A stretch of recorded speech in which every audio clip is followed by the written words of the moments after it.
अब बात समझिए, न अयम आत्मा प्रवचनेन लभ्यः। अयम आत्मा मतलब यह परमात्मा, आप ये समझो कि प्रकृष्ट वचनों को बोलने या श्रवण करने से प्राप्त हो जाएगा। न अयम आत्मा, अयम आत्मा न प्रवचनेन लभ्यः, मतलब आप समझोगे हम अधिक प्रवचन सुनेंगे तो भगवान मिल जाएंगे ना। सिर्फ प्रवचन सुनने से नहीं होगा, पर आप यहां जो सुन रहे हैं ये प्रवचन नहीं है, ये तुम्हारा अध्ययन वर्ग है, क्लास है। पर ये सुनने के बाद आप अपने जीवन में अगर इन प्रकृष्ट वचनों को उतारेंगे नहीं तो किसी काम का नहीं है। याद रखिए, सिर्फ 4 किताब के शब्द याद कर लेना या 4 किताब के शब्दों को पढ़ लेने से या बोल लेने से कल्याण नहीं होगा। जैसे आजकल एक नए, पहले कवि थे, कवि में से फिर वो शिक्षक बने, शिक्षक में से आंदोलनकारी बने, आंदोलनकारी में से नेता बने, वापस कवि की लाइन में आए, फिर वहां से सीधे वो अपने अपने राम नाम की कथा करना शुरू कर दिया। और फिर वो बोलते भी मैं ब्राह्मण का बेटा हूं। तो ये मैं बात कुमार विश्वास की कर रहा हूं कि जब तुम अपने भाषणों में ये बात बोलते हो कि अभी ये इटावा के विवाद पर कि 2 ग्रंथों पर सारे ब्राह्मणों का विषय चल रहा है, और वो है एक रामायण और एक है श्रीमद् भागवत, और ये दोनों ही ग्रंथ किसी ब्राह्मण ने नहीं लिखे। अरे यार, थोड़ा तो ज्ञान लेकर के आओ। अपने आप को तुम स्वयं बोलते हो मैं तो ब्राह्मण जाति से आता हूं, ब्राह्मण में उत्पन्न हुआ हूं, तो आप में इतना भी थोड़ा सा कॉमन सेंस या आपकी पढ़ाई थोड़ी सी भी नहीं है? सिर्फ कविताएं लिखने से या 4 शब्द अच्छे बोल लेने से आप ज्ञानी नहीं बन जाते।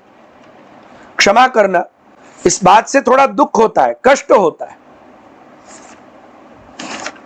और आपको ऐसा कौन भरमा देता है कि ये दोनों ब्राह्मण नहीं थे, वाल्मीकि और व्यास? थोड़ा तो शास्त्र पढ़ लेते। शास्त्र में क्या आया? बृहद धर्म पुराण,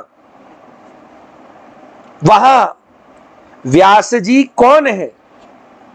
जैसे कि वाल्मीकि ऋषि रामायण में स्वयं बताते हैं कि साक्षात ब्रह्मा के पुत्र, दक्ष के प्रचेताओं के वो स्वयं पुत्र हैं, पर आपको वो धीमर जाति के लगते हैं, पता नहीं कहां से। और ये आप जाति लेके आए, वो धीमर जाति के हैं, हम ब्राह्मण कुल में उत्पन्न हैं, मैं मेरठ का हूं फलाना, और फिर स्वयं कहते हो किसी जाति का अधिकार नहीं है, सब जातियां एक है। मतलब कुछ तो कंफ्यूजन से बाहर आओ यार। कंफ्यूजन वाली बातें बोलने से क्या होगा? बृहद धर्म पुराण में कहा गया, तदेवादर्शमाराध्य वेदव्यासो हरे कला चक्रे महाभारतम इतिहासम पुरातनम तदेवादर्शमाराध्य पुराणन्यथ संहिता। साक्षात महर्षि वेदव्यास जी वो पाराशर ऋषि के पुत्र, और पाराशर ऋषि वो भगवान साक्षात ब्रह्मा के मानस पुत्र हैं। कौन ये आपको पढ़ा जाता है कि वो ब्राह्मण नहीं थे? और यहां ब्राह्मण और उसकी बात नहीं है। महर्षि वेदव्यास जी को आप ब्राह्मण नहीं मान रहे हैं, मतलब आप भी जातिवादी की बातें ही करना चाहते हैं। पर साक्षात महर्षि वेदव्यास जी तो वेदव्यासो हरे कला, वो भगवान के अवतार हैं, साक्षात परब्रह्म की ज्ञान कला रूप अवतार है। अब आप बोल दो कि परब्रह्म भी कोई जाति के हैं, भगवान की कोई जाति नहीं होती है। और अगर आपके कहे अनुसार अगर व्यास जी, वेदव्यास जी ब्राह्मण नहीं है, वाल्मीकि ऋषि ब्राह्मण नहीं है, तो कोई बात नहीं, उन्होंने जो कहा है उसको तो मानोगे कि सिर्फ उनका देखा या उन्होंने कहा वही करोगे? तो उन्होंने करा, वो तो चले गए वन में, जाओ आप वन में चले जाओ। उन्होंने अपना जीवन एकदम सात्विक बनाया, बनाओ जीवन सात्विक। तो ये तो मैं नाम अभी दे रहा हूं कुमार विश्वास जी का, पर ऐसे बहुत लोगों ने ये गलत बात बोली है कि वाल्मीकि जी और वेदव्यास जी वो ब्राह्मण नहीं, उस ब्राह्मण जाति के नहीं थे। अरे वो तो साक्षात अवतार थे, महर्षि थे। वेदव्यास जी और महर्षि ये कौन थे? वाल्मीकि जी। आपने पढ़ा भी है। वैसे तो कर्ण के लिए भी आपकी तरह ही उस जमाने में लोगों ने कहा सूत जाति का है, पर बाद में पता चला वह क्यों, और भगवान को पता था। और भगवान की बात जब वेदव्यास जी ने महाभारत में बताई तब आपको पता चला। वैसे ही आपको नहीं पता है, ये आप सुनी सुनाई कहीं कहां बातें बांध रहे हैं और बोल रहे हैं, तो ये नहीं करना चाहिए। वही हम पढ़ रहे हैं प्रियजनों। तो न कर्तृताश्रय, मैं कर रहा हूं ये भान नहीं, पर ये करना आवश्यक है। क्यों? क्योंकि उससे हमारी योग्यता का संपादन होता है। अब आगे आज्ञा करते हैं कि सर्व धर्मों का त्याग करके किसी का आश्रय नहीं करना। जैसा कि भगवान गीता जी में बताते हैं, सर्वधर्मान परित्यज्य मामेकम शरणम व्रज। तो शरणागत जीव का एक ही कर्तव्य, सारे विषयों का त्याग कर दे और एकमात्र श्री हरि का चरणारविंद का ध्यान अनुसंधान करते हुए उसको पकड़े। क्यों? क्योंकि दासस्य अयम धर्म, दास का ये धर्म है। और इसीलिए कठोपनिषदकार ने कहा कि भगवान हर एक को नहीं मिलेंगे, कर्म करने से नहीं मिलेंगे, और कर्म से न जाति न कर्म से आपकी योग्यता संपादन होती है। आप समझ रहे हैं? वैसे तो रावण के पिता भी पुलत्स्य ऋषि थे, ऋषि पुत्र था, ब्राह्मण था, पर उनकी माता जी कैकसी वो असुर जाति से होने के कारण, और शास्त्र कहता है दुष्शिलो मातृ सुशीलो और दुष्शिलो मातृपुण्य न, पद्म पुराण पढ़िए, धर्मशास्त्रों का अध्ययन करिए कि बालक में बुद्धि तो पिता के गुणों से आएगी, पर उसका व्यवहार जो है ना, उसका स्वभाव जो है वो माता के गुणों से बनेगा, फिर वो सुशील या दुष्शील। और इसीलिए रावण ब्राह्मण पुत्र पुलत्स्य ऋषि का पुत्र होने के बावजूद भी, चूंकि कैकसी के असुर वंश के गुण आने से उसमें वो असुरत्व का भाव आया, और इसीलिए श्री रामचंद्र जी को रावण को मार करके ब्रह्म हत्या लगी। वरना रामचंद्र जी बोल सकते थे कि अरे मैंने तो राक्षस को मारा है, क्योंकि सब आपके हिसाब से तो कर्म से हो रहा है, कर्म से जातियां होती है, तो ये तो कर्म से तो राक्षस है। पर नहीं, श्री रामचंद्र जी ने ब्रह्म हत्या के पाप का प्रायश्चित आदि किया है। और आप स्वयं दुखी हुए हैं, रोए हैं, पढ़ो न जरा, क्योंकि राम कौन थे?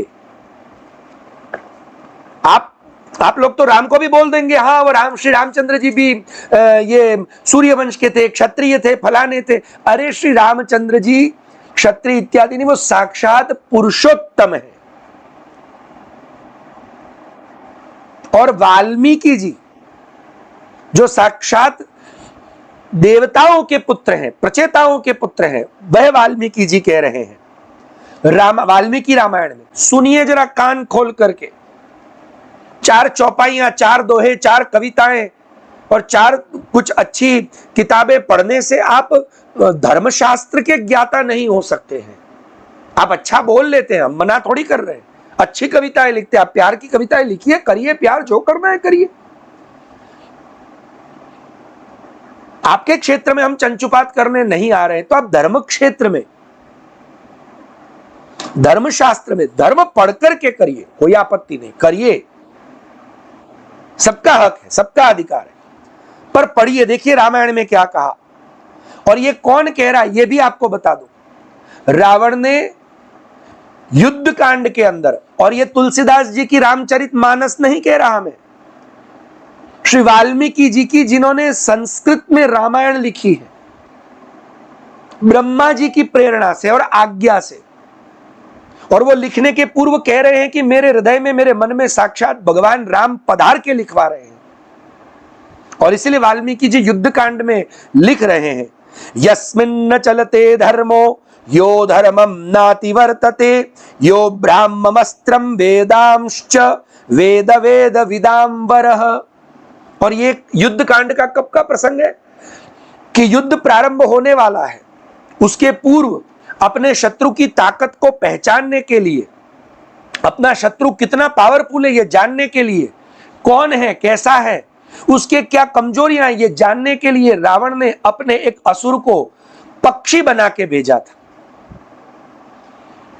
और शुक तोता बनकर के गया हुआ वो राक्षस जब वापस आता है रावण की सभा में, लंका में, तब रावण पूछता है बताओ कि कैसा है मेरा शत्रु, वो राम कैसे है?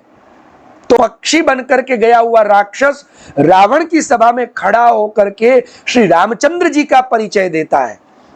यस्मिन्न चलते धर्मो यो धर्मम नाति वर्तते, जिनसे धर्म कभी चलायमान नहीं होता, मतलब जिनसे धर्म अलग नहीं हो सकता, और जो कभी यो धर्मम नाति वर्तते, कभी धर्म को छोड़ते नहीं है। यो ब्राह्मम अस्त्रम वेदांश्च वेद वेद विदांबरः, जो वेदों के साथ सारे अस्त्र शस्त्र चलाने में, धनुर्वेद आदि विद्याओं में पूर्ण महारथ प्राप्त किए हुए हैं, ऐसे इक्ष्वाकुओं के अतिरथी श्रेष्ठ धनुर्धर साक्षात धर्म मूर्ति वह भगवान राम है। पर आपके लिए तो वो क्षत्रिय वंश के कोई होंगे, कोई अच्छे महामानव, आपको तो भगवान भी मानव लगते हैं, दृष्टि में ही सामान्यता भरी हुई है।